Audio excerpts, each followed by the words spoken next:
Hi, good evening. I hope I'm audible. Yeah. Uh, so I think the big drone that you see outside. Sorry. Yeah, okay. I hope I'm audible now. Yeah. So I think the big drone that you see outside is by us. We're Redwing. We're a drone company based in Bangalore, and this is the first time actually attending an event like this in which there is so much support being shown basically to deep tech. I remember when we started around 2020, we went to a state government. I won't name them, but it's towards the western part of India, and recently had election. And we told them that we wanted to use drones to actually deliver vaccines and diagnostics. And the health secretary told us that that you guys are mad and you should basically look at something else. So from there to where the ecosystem has basically come, is it's really to show that how progressive the government has also come around this. So what we've been trying to do is basically build out a real drone delivery network, which delivers products um, to people living in first in hard to access regions and second in large areas. The R that you see is the central hub where we deploy our drones. We typically sit at the warehouse, and then the spokes that you're seeing are the end delivery points that we deliver to. Each of, for reference, each of the spoke basically is 50-kilometer aerial. That means by road, each of our drones travel to about 75 kilometers distances. And we've been live in Arunachal Pradesh since almost past 3 years.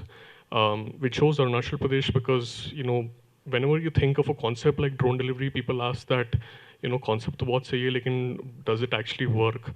What they really mean is that, can it fly in rain? Can it fly in wind? Can it fly in, different conditions? Um, and what we've been able to show basically to governments and customers across the world is that once you deploy a drone, and if you're able to generate very high quality data, it is actually possible to fly in very challenging areas. This is where this space has a very important technical challenge because it falls under BV loss. So whenever you look at drones, you can segment out the entire drone category into two buckets: V loss and BV loss. V loss stands for visual line of sight. That means a drone that you're always able to see with your visual line of sight is a drone in V loss. So 99% of all applications, basically like inspection, mapping, some extent surveillance and other applications, fall under VLOS. BVLOS means that the drone is flying beyond the visual line of sight. So you're going to fly beyond, 5 kilometers. And that means that the pilot can't see it. So which means that the drone needs to figure out on its own if there is going to be a power line, if there is going to be a tall building, if there's going to be any, obstruction. And that is why data plays a very important role in this.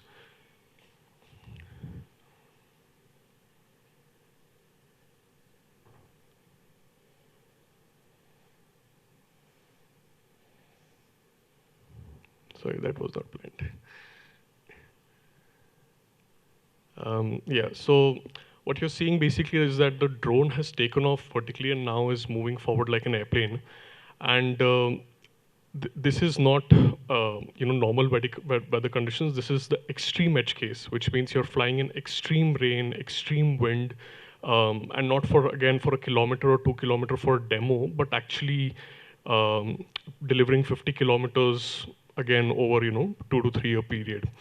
So this has been one of the hardest problem statements essentially when you look at the drone space, that because it requires a ton of redundancy to be built on the aircraft, which means that since you're flying in areas where there is no cellular network, if one cellular network goes out, which is Geo, the system automatically switches to Airtel. If we have a bird strike, then the system is redundancy in terms of motors, and it can still carry on, so on and so forth. So it's been a long cycle to actually deploy these drones and continue to keep improving these systems over a period of time till it actually became usable basically for the end customer.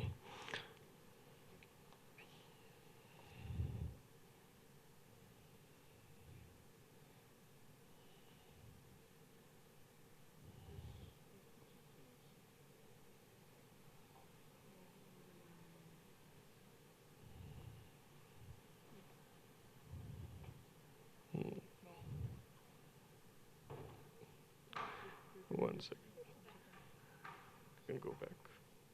It's not showing up. Yep, that's the video. I think my presentation got lost. But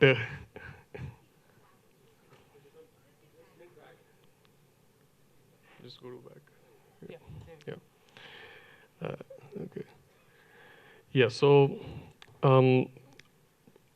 in this process, what we ended up doing was that we also ended up building the core subsystems basically which are required, which means we had to build out our own LRU boards, our own weather sensors, computer vision landing boards, and other technologies that we didn't think in day one that was required to actually do this use case.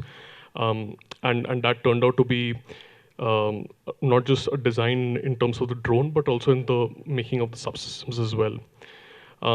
Then the key intelligence basically that drives these drones comes through Atlantis, which is basically a multiple software layer to achieve a functionality of drone delivery, which means that all the data in terms of weather has to be given to ensure that we're not flying into extreme edge conditions, with the ability to do maintenance and repair, with the ability to do automated flight generation, which means that we can generate a flight path even in places where the drone is a difficult one to fly.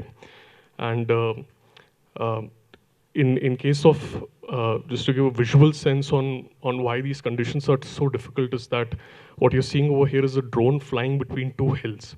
So again, this is happening without a pilot, because obviously the pilot cannot see in these conditions. And then okay, I'll not attempt to play the video, but if it continues to basically keep moving forward, then what you're able to see essentially is the raw data that the aircraft is using to not get pushed down by the winds. Because when it is flying between two hills, the wind in the hills tries to pushes the drone down. So these have been very important technical challenges, basically, which has allowed the company to deliver the true impact to the end customer. Which is that when we earlier used to go to governments and say that drone delivery actually will make sense, people used to ask us that, but is it cost effective or not? So we actually had to do an independent third-party audit with IIM Ahmedabad for a period of almost 18 to 24 months to actually show that drones are more cost effective in these regions. And we've been able to show that drones are 31% essentially more cost effective than ground-based transportation. And also at the same time, while cost has been one factor, the second factor has been that drones has now proven out to increase access by more than 30% essentially in the regions that we operate. So we're the largest deployed drone delivery platform right now in the country. We were deployed in Andhra Pradesh, now obviously getting deployed in Arunachal Pradesh, and also getting deployed in few more states. So it's been a very humbling journey essentially over the past few years. And we do all of this from two facilities that we have in Bangalore. One is our core HQ manufacturing center, which is in the KIDB High-Tech Aerospace and Defense Park. And second is also another facility in Hoskote, where we design and test these systems. So like I was saying, that it's been a long, humbling journey essentially to actually not just build a new technology, but to ensure that the customer is able to realize basically the value of that new technology. And especially to all the members from Seafund, like I keep like asking for so much help basically with Manoj, Narendra, Mayuresh, Agam. It's been really grateful to get all the support that you guys have given us, and really grateful for nurturing us. Thank you.